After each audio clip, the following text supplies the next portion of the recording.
Samsung's Galaxy A55 and lower-tier Galaxy A35 are both mid-range phones that share similar design elements. The A35 has been upgraded from last year's model, now featuring a flat glass back and an elevated frame with buttons.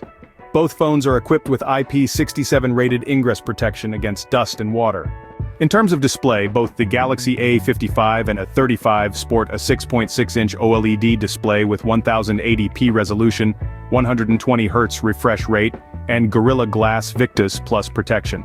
The A55 supports HDR10 Plus video and boasts a stereo speaker setup.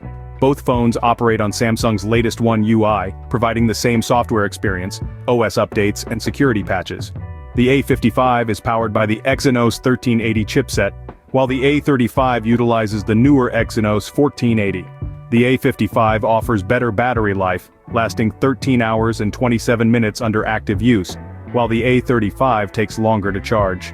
When it comes to cameras, the Galaxy A35 and A55 are quite similar.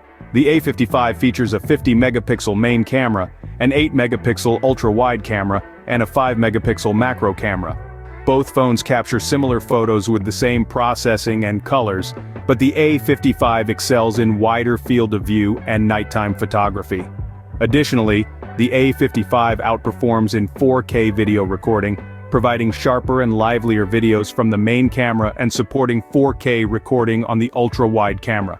The A35, on the other hand, offers a higher resolution 32-megapixel selfie camera, but only 12-megapixel selfies compared to the A55's 13-megapixel selfies. While the A35 offers better battery life, charging speed, and speaker quality, the A55 emerges as the superior choice overall. However, the A35's lower price point can save consumers at least $100 without compromising much on video recording or performance.